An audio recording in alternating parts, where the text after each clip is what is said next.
This is the Alembic Files, and I'm one of your hosts. I'm in a good mood today. Al.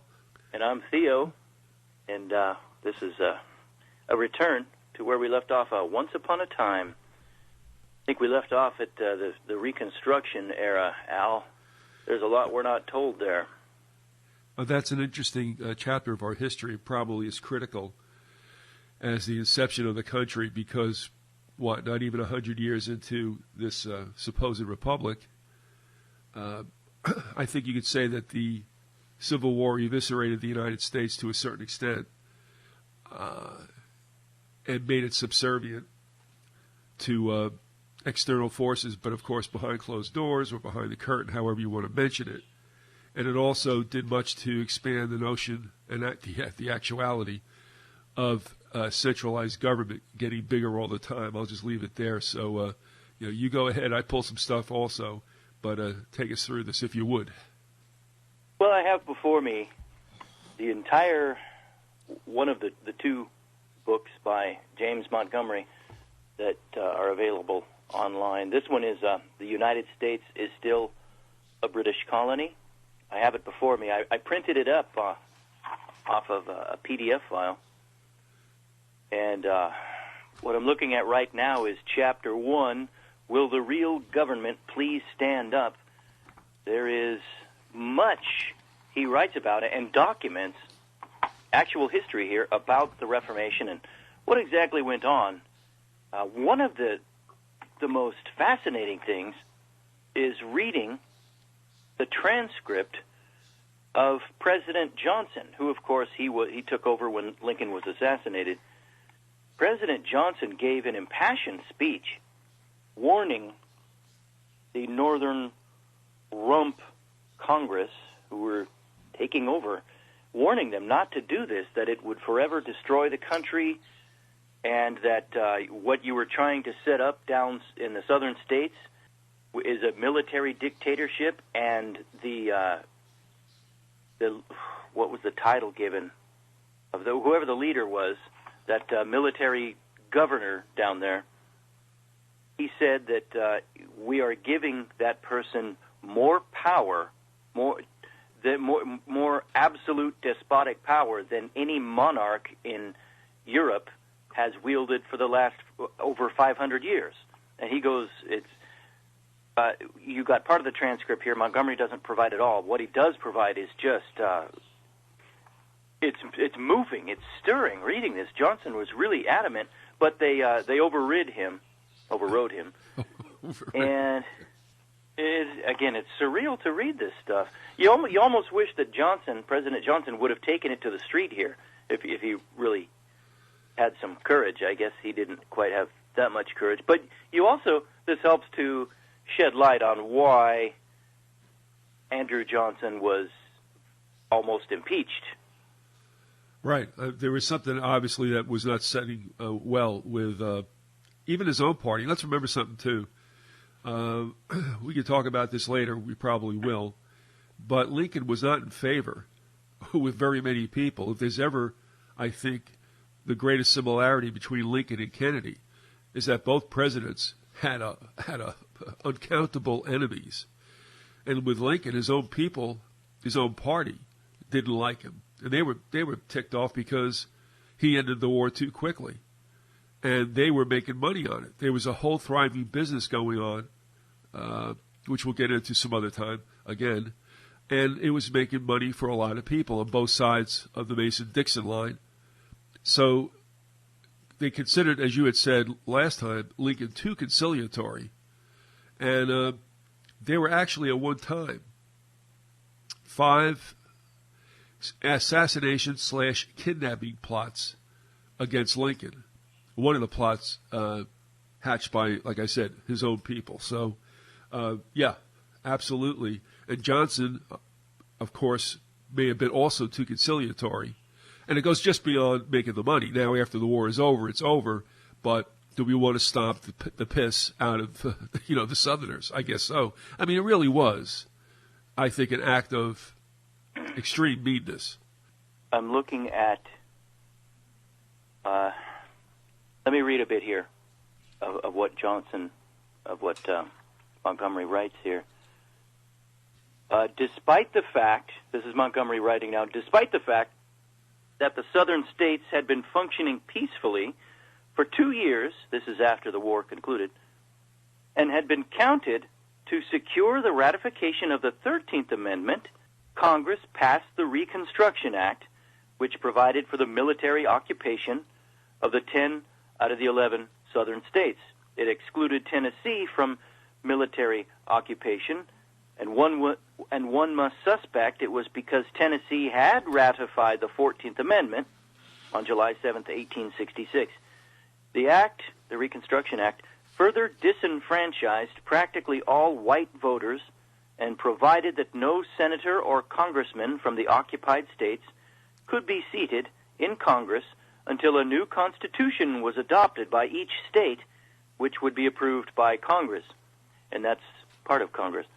The act further provided that each of the 10 states was required to ratify the proposed 14th Amendment, and the 14th Amendment must become a part of the Constitution of the United States before military occupancy would cease and the states be allowed to have seats in Congress. Once you deny a Republican form of government to one state, much less 10, then you deny it to them all. You have violated and therefore destroyed the 1780 Constitution contract. We've been under military rule ever since then. Correct. But we should talk also about what was it about the 14th Amendment that was deemed so heinous that all of the southern states and 2 of the northern states, all the senators voted against it. They would not ratify it. Was that Jersey and Ohio? Yes. So those representatives were thrown out as well in the North. You know, as far as I know it, I don't get too extreme with this, but it would seem that the 2 key elements, and I don't have it in front of me, you might have the verbiage before you, but one, it really strengthened the idea of forget states' rights. That's not happening. That was very important that get through because, let's face it, they did not want any kind of secession again. And, of course, it never has been, and it never will be, by the way. So in that sense, it strengthened the idea of a centralized government. Again, this is something that wasn't desired at the formation of this country, but we got it anyway. Here again, it gets strengthened. And also, because what does it do? It makes states' citizenship subservient to you as a person, a citizen of the federal United States. Is that correct? Americans used to be citizens of their state first and then federal citizens second. Then it reversed it so that you're federal. You're federalized first, and then your state citizenship is subordinate to that. I like to give an example. It may seem a little bit pedestrian, but that'll turn out to be a pun as well. Take, for instance, people get all upset about the national ID card. And I guess we may get a card in addition to the other pieces of documentation that we carry on our person or are supposed to carry on our person to identify us. Now, we have had 2 national IDs. One is called your Social Security number. The other is your driver's license. And I'll give you an example. They talk about you as a person in the eyes of the incorporated government. If you take a look at your driver's license, your name is in all caps. That's the other persona, I guess we could say, that you referred to the other day, that there are really 2 of you. There's a flesh and blood you, and there is the person, which is, if you want to say, an employee and a slave of the incorporation known as the United States of America. But what I was getting to is that you have a license that's issued by a state. Now, I've had 7 licenses, one from 7 different states. The number that I was issued upon my first driver's license in New Jersey is the same number I have now in Florida. And it was the same number I had in Iowa and Michigan and Pennsylvania and Maryland and Vermont. So the thing is, you think it's a state document in a sense, and it's issued by the state, no doubt. But it is a federal document, and that does give you the privilege to drive, if you want to, outside the state and on federal roads. On the King's highways. Exactly. Now, the other thing about the 14th Amendment I want to get to also, and this becomes, I guess, more pivotal as time goes on, and that is it has that clause about not aiding rebels. Loosely what I was thinking about in the 14th Amendment. The third subsection, and it's a lot of blah, blah, blah in it, but it says no person shall be a senator or representative in Congress or elector of president and vice president or hold any office, civil or military, under the United States or under any state, who, and I want to just pull some stuff out of there because it's got like one sentence and 17 clauses, who shall have engaged in insurrection or rebellion against the same, the government, or given aid or comfort to the enemies thereof. Later on, where that comes in is that we are defined as the enemy pretty much around 1933 with Roosevelt and a revamp of the Trading with the Enemy Act, and that's all part of what took place under the Banking Act. And it goes on and on. But the extrapolation there of the 14th Amendment then is that no one can give us aid if we are the enemies, if we are the rebels, as it states in the third subsection. So in other words, when you go to court, federal court, that judge is not on your side, let's put it. And this also goes to the root of why patriots can't figure it out. When they go into federal court, they want to be their own counsel, and they try to use the Constitution as protection or remedy, and they are not entitled to it. We have been defined as the enemy of the state, if you will. Or they tell their lawyer who's working against them to use the Constitution. Good point. The thing is, then sometimes in these cases where people have tried to expunge themselves from the Social Security, I should say the IRS, the tax, try to get out of that system. Sometimes they do bring a lawyer in, and it's like if you bring a lawyer in, you're screwed because you got two lawyers and a judge who are working for the state. No matter what anybody says, you kind of get caught like in midstream. And there's a case maybe we'll get to sometime later, very current case that somebody has been watching, and this thing blew up on the individual who was trying to say he was not good for having to pay tax. At any rate, this all goes back to why patriots can't figure out why you can't use the Constitution as a protection in federal court, be that as it may. This idea of an expanded government not good for the citizen, and of course being defined as a rebel for the rest of the existence of this country. And then also that the citizens can no longer question the national debt. Yeah. So they can have their endless wars, perpetual wars in the 20th century later on, all financed by debt. This is from The Informer. I'm just picking it up. It said, they, meaning the government, even wrote in the law that the signature card you sign when opening a bank account, unbeknownst to you, states in the 35 to 38 page contract that they are to give to you, but don't. That is the card. That you assume, that means you and me and everyone else, you assume the debt of the United States. And the Informer writes, this is unconscionable under the commercial law that you were never informed. This is your promise, a subset in legal terms, which obligates and binds you to pay the debt of the United States by becoming the surety. So, in essence, we're good for the debt. We are debtors from the moment we slide down the birth canal and are awarded the Social Security card. And then eventually when you go to work and you get your first 1040 or 1099. We number our children at birth now. So there you go. I mean, as far as we are good for the debt. And it even says in the 14th Amendment, I don't have it up any longer, it says that we're not to question the debt. Oh, okay.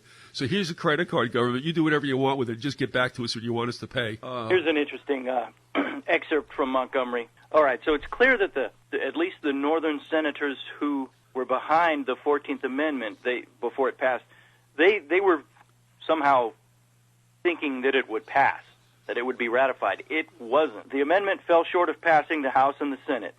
And then Montgomery writes, the next action taken by the northern states, at least most of them, will go down in history as the most unlawful act ever taken by any government in the world.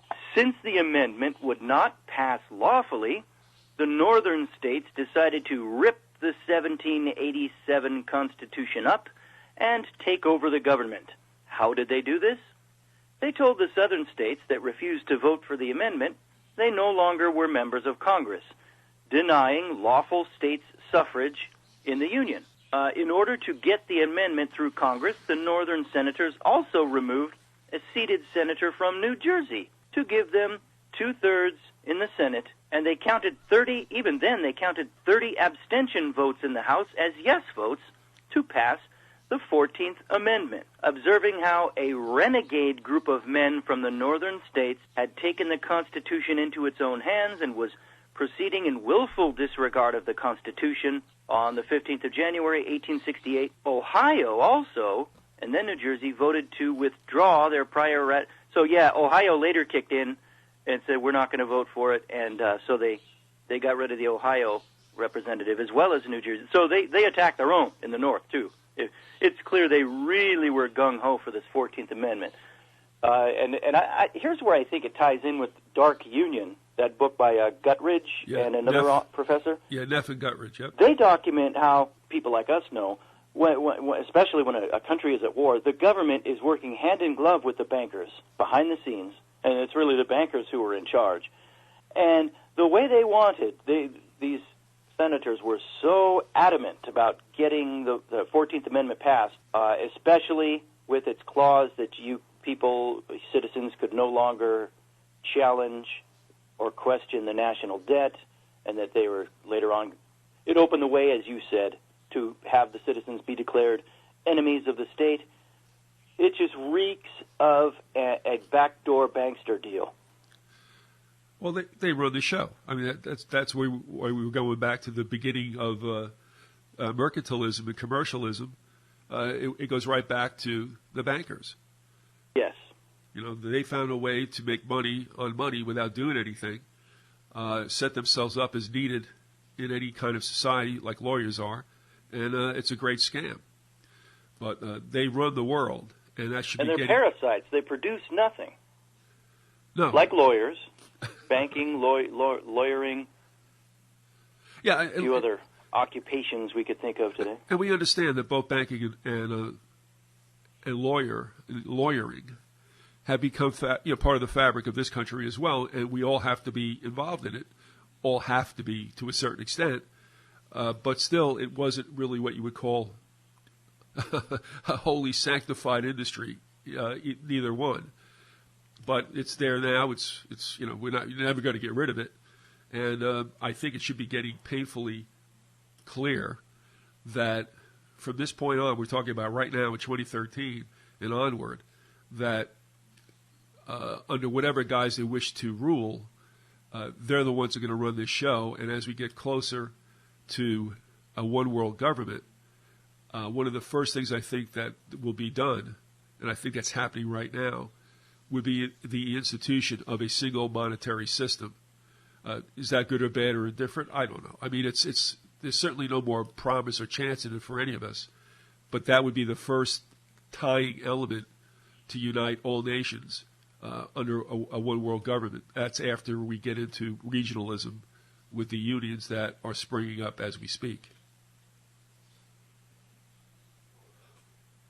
Yeah, and it's always, of course, going to be based on unjust weights and measures, paper money or digital money now. Nothing of value behind it. Yeah. Although the men in charge, the oligarchs in charge, they will and always shall have the silver and gold with them on their person. Well, I think about all the courses taught in college about economics and such. Yeah, I know where you're going. I know, and I have to laugh. I mean, it's been a rigged deal from the beginning. Now, it's been good for a lot of countries and a lot of employees thereof, but it's this bit about Keynesian economics or the London School or this and that. Give it a rest. It's been a planned economy from the very beginning. It just you can throw all that out in one sentence. All those college courses you just referred to, throw them out and again sum it up in the one sentence: "He who has the gold makes the rules." Yeah, where I'm going with this is, as much as I understand, people love to discuss this, argue it, debate it. Shows how smart they are, and it's always good to have that kind of debate going on because it seems to substantiate the existence of nothing. But right now, just as you had said, I mean, I'm laughing. I mean, I'm being somewhat, I guess, well, certainly sarcastic, but tongue-in-cheek to a certain extent. I don't think there's any money anymore. Whatever constitutes money, if it is gold and silver or whatever, the bankers have it. All we're doing is passing around worthless paper and trading electrons. That's all it is. I mean, there's not even, like you said, there's not even any promissory notes that we call money floating around anymore. There's nothing to back it. The only reason why it's working is because it has the momentum of believing, of all that use it to believe that it works. So I think what will happen one fine day, we'll wake up and find out that the whole house of cards across the world has been kicked out from under, and we'll be in some kind of global economic crisis, everybody. So I think, in a sense, that we're on borrowed time. And I hear all these things about trying to get back and paying off the debt, which we can't pay off. I mean, come on, folks, stop. But this is all, I mean, it's like I said about Wile E. Coyote, the Warner Brothers cartoons. You know how he'll cross a canyon on what he believes is a tightrope, because the Roadrunner fooled him. And he does fine until he looks down and realizes he doesn't have a tightrope underneath him. And he doesn't have a net below, and he's really in trouble. And a second later, right down to the bottom.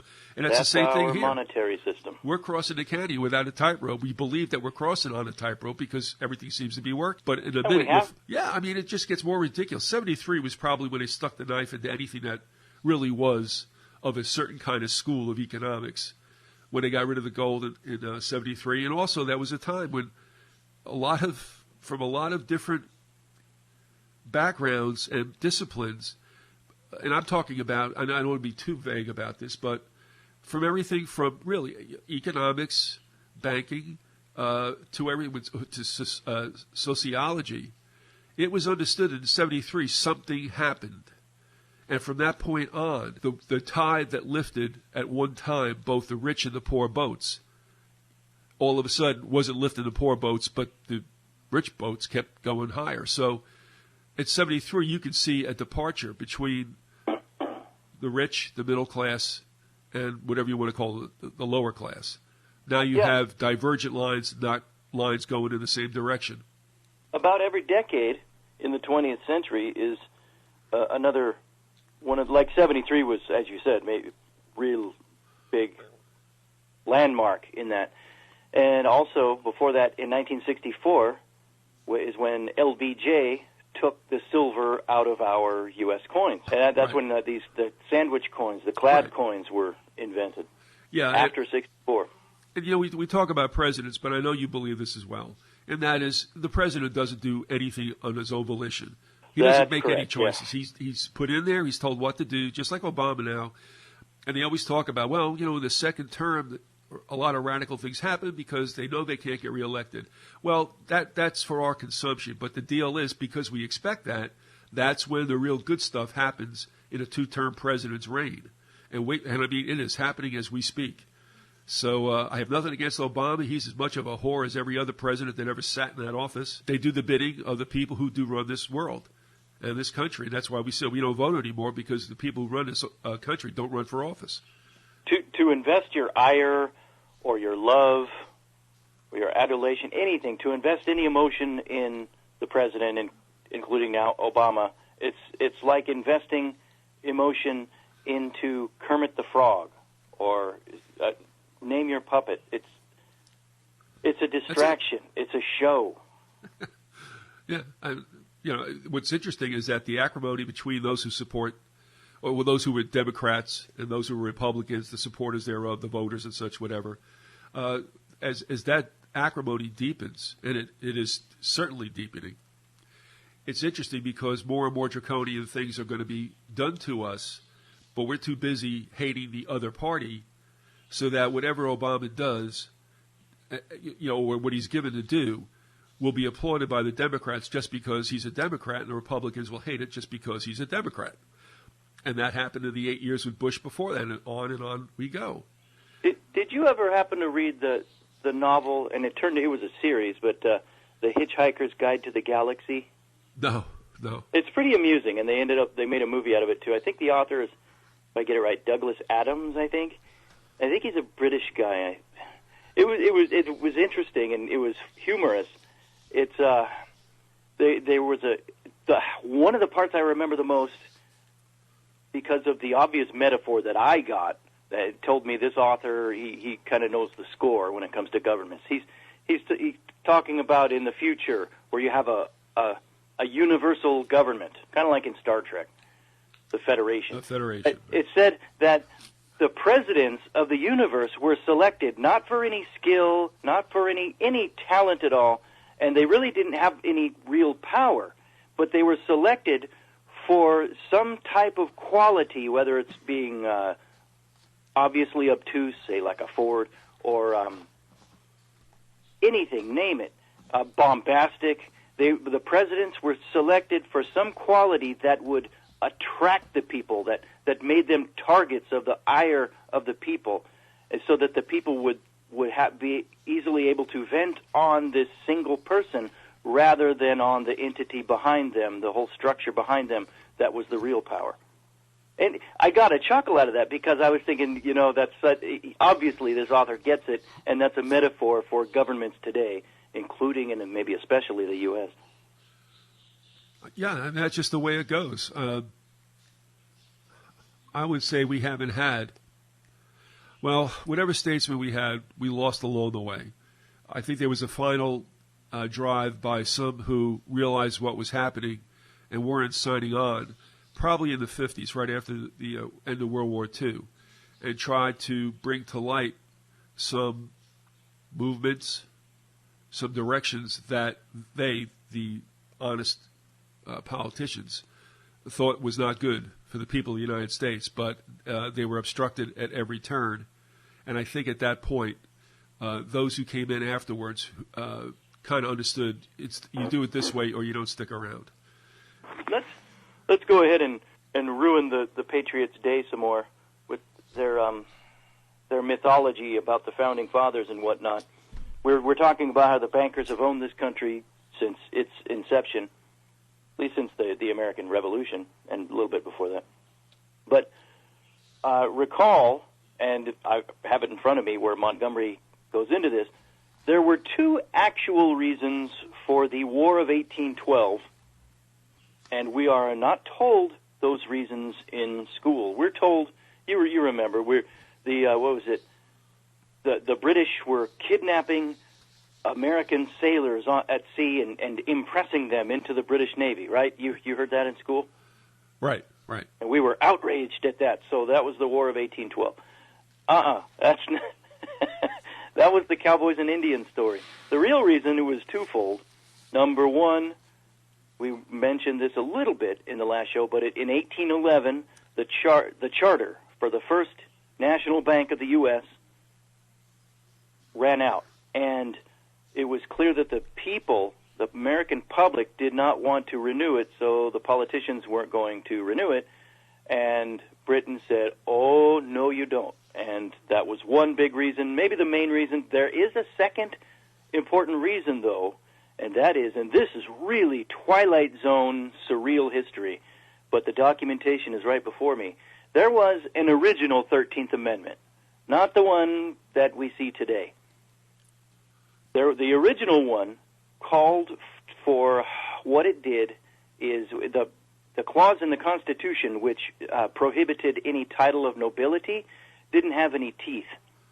There was no, if somebody did try to take part in our government who had a title of nobility, there was really no penalty for that, though. Right, so the original 13th Amendment put some actual teeth in that, and as Montgomery writes, when you're a lawyer, ultimately you are an esquire, which is a lower-ranking nobility in Britain, and so you couldn't be a lawyer and be part of Congress in America. Right. To put that straight line, what Theo's referring to is that if you held the title of nobility, you couldn't participate in government. And the lawyers, at least the upper echelon of lawyers, are tied into the British bar. The lower and middle ranked lawyers don't know this, but the upper ones do. And they are beholden to Britain. And this would have prevented them from taking part in the government and aiding and abetting the fleecing of the American people with the national bank. And Britain was not about to allow this. And so isn't it funny what you saw in that war? The British troops come in, invade D.C., and they burn down the Capitol building, and James and Dolly Madison have to flee for their lives. And And then after the Brits burn the building and burn the documents, the information, then they just leave. When do you see in warfare an invading army capture the opponent's capital city and just let it go like that? There was obviously something else going on. I mean, you think when Napoleon invaded Moscow, if he actually took Moscow, or Hitler, were they just going to give it up? It depends what the script said. Yeah, exactly. I mean, in those two cases, why in the world do you guys go to Russia to fight in the winter? Not a good idea. But anyway, that's another thing. The War of 1812 is so multifaceted, and we have so little public information on exactly what it was all about. And I'll tell you, there were a lot of funky things going on at that time as well. I remember seeing a Canadian History Channel version. Yeah. And I mean, William Henry Harrison was leading troops into Canada, or at least with the idea that they would grab all the land between Detroit and Buffalo. Twice they tried it. Yeah. And so here we are, getting all upset about any kind of impingements upon our liberty, so to speak. But when we go off and try to be imperialistic someplace else, no, that's okay. We're supposed to do that. I mean, and we got our butts kicked both times. Yeah, because what it would have done is it would have given us obviously sole possession of a number of the Great Lakes, and we had that land bridge between Detroit and Buffalo. Where if things had gone differently back then, you wouldn't have to go through Canada. You wouldn't be on the Queen Elizabeth. You'd be like on like 105 or something. I don't know. I remember it was about 15 years ago or more. I happened to be watching some TV talk show, or just a little bit of it. And one of the guests was Mike Myers, who's the comedian from, I don't know, he's done a lot. Well, he was on Saturday Night Live, and he has, Wayne's World. And he's Canadian, too. He's a Canadian guy, and the host happened to jive him a little, give him a little joke about Canadians, the backward Canadians. And Mike Myers, this is before I knew real history, Mike Myers gave this quip like, yeah, well, we kicked your guys' butt, if you recall. And I'm thinking, at the time, what's he talking about? They kicked our butt when? I knew about, Benedict Arnold and the American Revolution. I said, okay, is he talking about that? No. He was talking about the two times William Henry Harrison got smacked down in 1812 when America used the War of 1812 as a pretext to get aggressive and add to their territory. Yeah, then he turned around and started kicking the Native Americans' people's butts. Yeah, somebody they could handle. Out in Indiana, yeah. Also, there was fighting up on Lake Champlain. There was a disputed territory up there. And even the United States, was accused of impressing British sailors. I mean, and then, as much as they go in and torch D.C. and, break for lunch and never come back, they go to Baltimore and it doesn't work out too well there. I don't know what that was about. And then you have the war, you have the Battle of New Orleans, which was after the war was over and shouldn't have never happened to begin with. The whole thing But Al, that is the battle that gets stressed in American history textbooks. They don't talk about the Canadian part, what our shameful action in that. They just talk about the Battle of New Orleans, which was irrelevant. And I can't speak to it now, but I just find it interesting. I mean, you could spend years on the War of 1812, but there was something going on down there with the Battle of New Orleans and everything with regard to slave trade. So that's another whole thing. But the point is, and I think this happened in our formative years. Okay, so we become what? We're all right now. We're recognized as a country in around 87, I guess. They threw out the that's when the Constitution was finished. 1783 is when that Treaty of Peace was dictated by King George. And then we operated under the Articles of Confederation, and actually, I guess it was James Hansen was de facto president under that law of the land. Then the Constitution came in and kicked out the Articles of Confederation. But what happens is whenever we were getting too big for our britches, it seems we got a bit of a kick to the butt that put us back online, and that happened in 1812. and of course in the Civil War. And I think after the Civil War, it was understood what our role was and not to act up like that anymore. And we did. And within, 40 years, we wind up with this, like, global fighting force that Theodore Roosevelt was told to show off. And now we become fighters from that point on. And as I said before, now our run is coming to an end, as all runs do. No country believes it's ever going to lose. I guess that's the way that France felt about Napoleon, Germany felt about Hitler, but it does come to an end, and ours is certainly headed in that direction. We've had it good, but that day is over with, and the return to yesterday is not going to happen. I suppose that's the other thing, that all countries and all armies think of themselves. They all think that God is on our side, and they all think that we can't lose because of that. That's true. Yeah, I mean, all we're saying here is, look, we've had it decent. We admit that, okay, there are a lot of people as individuals and as racial groups or ethnic groups who have not had it all that great throughout the history of our country. But be that as it may, we are a republic, and republics don't last forever. In fact, they have about a 200-year, I guess, average lifespan, and then it doesn't work anymore. Whether that's done deliberately, and I think it is, or if it just happens because it's in the human, gene pool, then well, if you look at the Reconstruction, ours only lasted less than a century. How do you mean that? It's been over contractually since that Reconstruction era. What's been over? The Republic. Because as Montgomery writes, once you deny a Republican form of government to some states, you deny it for them all. We've been under military rule since the Reconstruction. That is true. Yeah, there was a redistricting again, as the informer and I had talked about, when they made the military districts out of the South. They actually did it to all states from that point on and forever. So again, like we said, we have a parallel universe where you have the United States as we see them on a map, the contiguous 48 states in Hawaii and Alaska, and then we have the districts. This is where we get district courts today. Yes. So again, there's two Americas in a sense. There could even be more if you want to get down to it. But actually, I mean, without getting too crazy, there are two Americas, or two United States of Americas, and there's two of us. Each of us have two personas.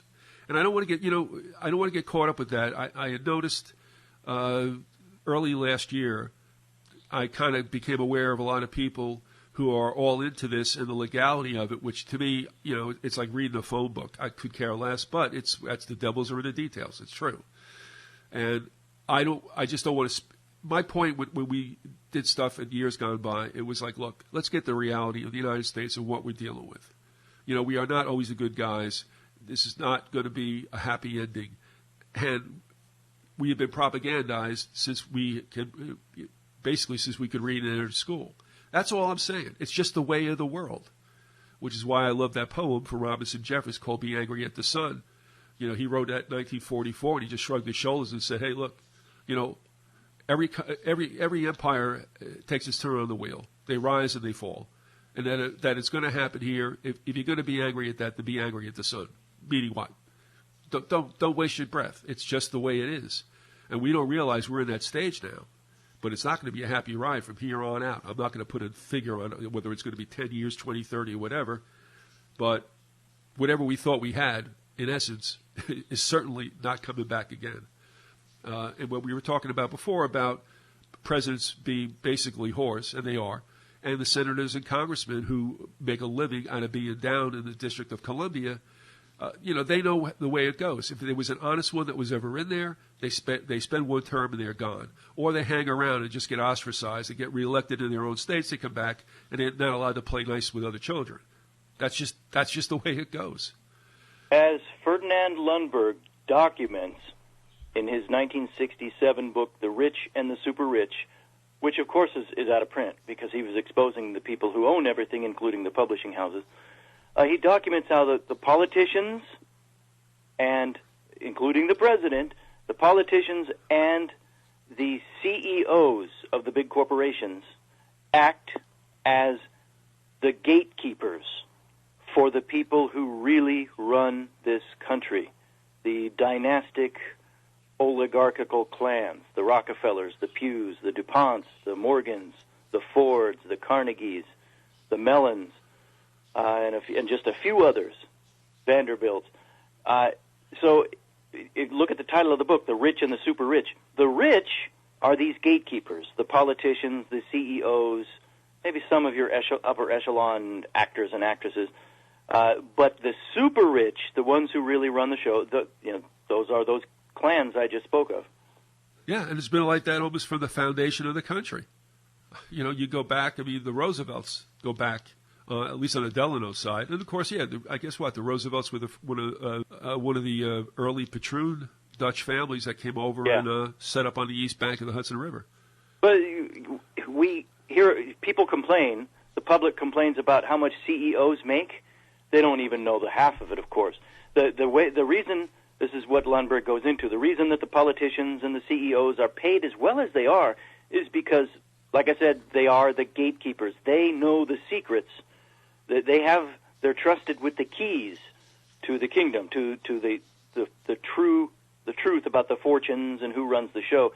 And so they have to be they have to be given a salary that would keep them quiet. They do not want to lose that salary. What we're talking about is really that the only conspiracy is the history you don't know about. And you don't know about it for a reason. It's not because it was wacky and it got squelched rather, because it was crazy stuff. No, it is actually the true stuff. What we're seeing and what we've ingested since the time we walked into public school or Catholic school or whatever parochial schools, right? So whenever you walk into the education system, you're given revised history. That's revisionist history. That isn't the real stuff. That's the revisionist history. And the stuff that they call revisionist history is really the real stuff. And that's just the way it goes. That's propaganda. Education is propaganda. It's good to read and write, know that 2 and 2 is 4. But beyond that, you get a heavy dose of propaganda. And that's why we come up thinking what we think. And I was going to mention that one of the books I thought was excellent, again, a suppressed title, like Lundberg's was. The guy who had the publishing house that had the Chapanekas to put the stuff out was kind of a groovy guy. He was eccentric and rich. And he was willing to put Lundberg's books out. Well, there's another one out there that never saw the light of day called Foundations, Their Power and Influence by Renee Wormser. Oh, great book. Yeah. This guy was a counsel and an aide to 2 commissions in the 50s that were tasked with finding out what in the world these tax-exempt foundations, of course, run by Rockefeller, Carnegie, Vanderbilt, blah, blah, blah, blah, all right, the same usual suspects, what they were doing to change the landscape politically and culturally in the United States.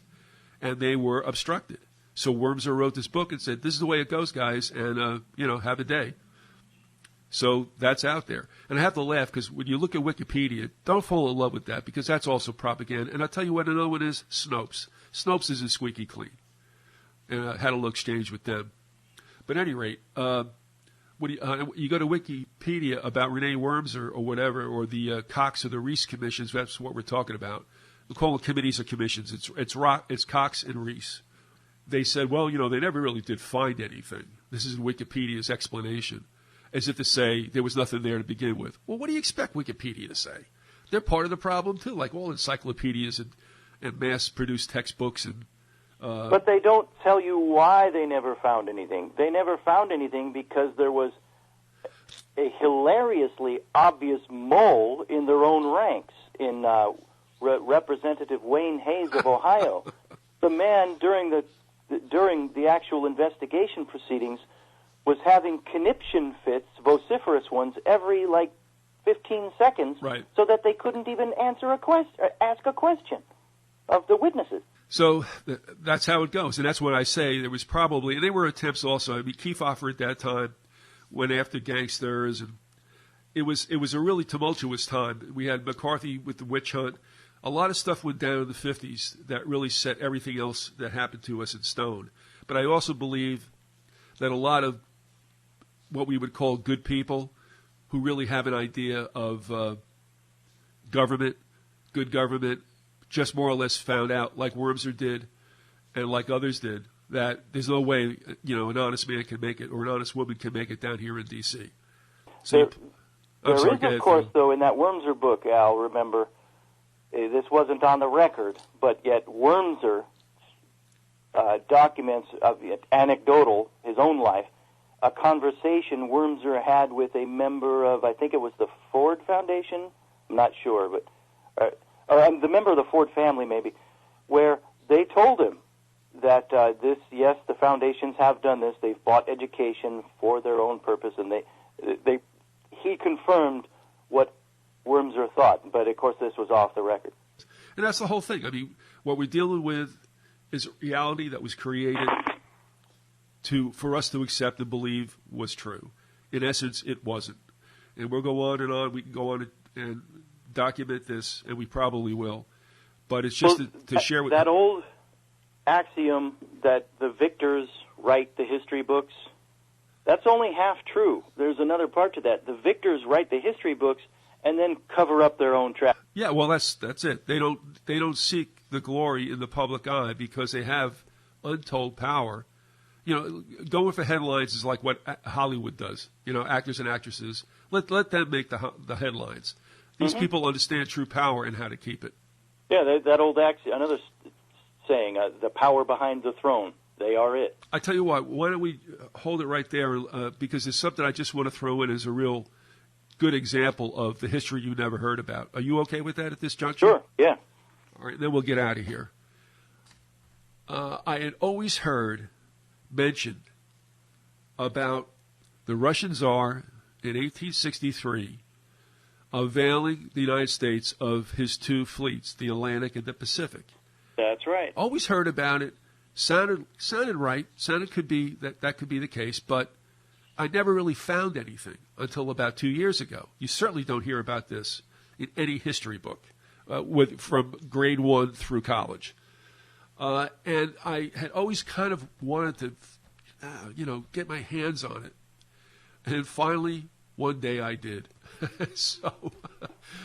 And this is, again, what we're saying about the only conspiracy is the history you don't know about. It started with this one magazine. I'm not going to go through the whole thing. Maybe I'll make the PDF available, and if people want it, I'll send it to them. But it happened from where I got the first inkling that it was true from a quarterly out your way on the Ludi coast. It was published in the California Historical Society Quarterly. And the title of it is Welcome to the Tsar's Fleet. The subtitle, An Incident of Civil War Days in San Francisco. And it goes on with this story about the Russians bringing their ships off New York City and off San Francisco Bay. And the Russians came in and were really hailed as guests or heroes or whatever, or somewhat of, I guess, allies. And here's the deal. You have to remember that Russia got a bloody nose in the Crimea War, when Britain and France, I believe, for the first time, were allies, and pretty much kicked his own rear end in the Russian military. Well, I'm sure they were smarting about that. Now, here's where it goes.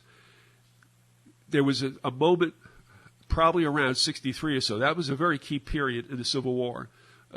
Lincoln's change of heart that got him killed later on, as evidenced in his speech at Gettysburg. But you had the British in Canada poised to invade the United States. You had the French in Mexico poised to invade the United States. We were shaky. We were on wobbly legs because of the Civil War. And it was a thought that the two countries would come in and, of course, share the spoils, perhaps. So Lincoln, understanding the situation he was in. Now, the beauty piece, the story they give for public consumption is that those ships came over to aid, and this is true also, the Union fleet from being harassed very effectively by Southern ships. And what they were doing was the Southern ships were faster, smaller, and able to hassle the bigger ships that the Union had and disrupt trade and other things. So that was true. Yep. But also, it was because of this threat on both our borders. And it would make sense because at the time, Russia was willing, or it said so at least publicly, that they wanted to get their ships out of Russian ports, I guess especially before the freeze, because they were at it with Britain still, and they were afraid that Britain would come in and scuttle their fleets while they were in port. Landlock, right. Bottle them up in the harbor. Yeah, because the Crimean War was, I guess, pretty much over the fact that the Russians wanted a warm weather port from the Black Sea into the Mediterranean through the Straits of the Bosporus and the Dardanelles, I believe it is. Okay. And the Brits had bottled their ships up in that war. So they're willing to have another fight. So they came over. I forget how long they spent, but it says this in the article. I'm not going to read it. I'll see if I can get a date on this. What you're getting at, one thing you're getting at, right, Al, is that we almost had World War I almost happened in 1863. Well, they took the squabble from Eurasia and brought it over here. The quarterly was released. That issue was published in March of 1947, and it goes through this whole thing. I mean, this is hilarious. In New York City, they gave the Russians a parade down Fifth Avenue. I mean, it doesn't get more conspicuous than that. Yeah. Now, here's what I did to just see if that were really true. They helped put out a fire in San Francisco. Yeah, they helped put out sailors. Right, and so there were some injuries amongst the Russians. Yeah, definitely. What I'm looking for here is if I have it. Oh, I got it. This is great, folks. There is a source, an information source. The link is Chronicling America, chroniclingamerica.loc.gov. And you can go in there and you can go back into archived newspapers. They don't have the New York Times because they have their own. But I mean, you can go into. I mean, and I'm doing this here. I wanted to find out whether or not if I could find that episode in American history in a not a New York, but a U.S. paper. So since one of the cities involved was New York, I looked up the New York Tribune. Let's see. New York Daily Tribune, Friday, October 2nd, 1863. All right? And here on a front page story says, and this is what they call the tombstone headlines, where you have one column and you have a number of headlines. They've gone back to that a little bit nowadays. So in this particular article, they have like 1, 2, 3, 4, 5, what they call decks. And these are the headlines. Our Russian guests, second headline, hospitalities of the city extended to them. Third, grand military and civic parade. Fourth, review in the City Hall Park. Fifth, reception at the governor's room. Excuse me, and there is a sixth. Speeches of Mayor Updike and Admiral Lasovsky. The New York Tribune, and all during that period in October, and for the time that they stayed, there are stories about the Russians being here, and we have never even sniffed a scent of that in any of our educational academic textbooks. That's amazing, isn't it? You got to love that one. Whitewashed, erased history. That's what I'm saying. Now, what is the problem about putting that episode into our history books? Is that because post-World War II we were supposed to hate the Russians and we could never know that they were our allies? All right. But what I'll do is I'll end with this. We'll get out of here. There was a toast at this gala that they threw for the Russian Navy, and Lasovsky gives this toast to Lincoln. The man to whom you have entrusted in the moment of your difficulty the future of your country, and the man who enjoys the enviable fame which every man must, that of being an honest man. And they clicked their glasses and they toasted Lincoln. That's amazing stuff. So go to that website, chroniclingamerica.loc.gov. Oh, by the way, I'm just looking around now for some of the papers and the stories they give out about both Buchanan's attempted assassination, that would be James Buchanan before Lincoln, and McKinley's assassination. That's another erased history episode. Well, I'm telling you, you can see what always happens, whether it's 9/11 or whatever. the very first reportage is probably the most accurate. And then the spin meisters come in afterwards and start giving out the story that everybody's to ingest for public consumption. So I was just looking at McKinley, and it's the 3 stories it had. This was 2 days after he was shot. He didn't die right away. It said McKinley's signs are good, everything's favorable, he's going to pull through. 3 days later, he died. Also, they were saying that the lone gunman, Shulgash, had an accomplice. Where have we heard that before? And then there's a third story, and this is the best.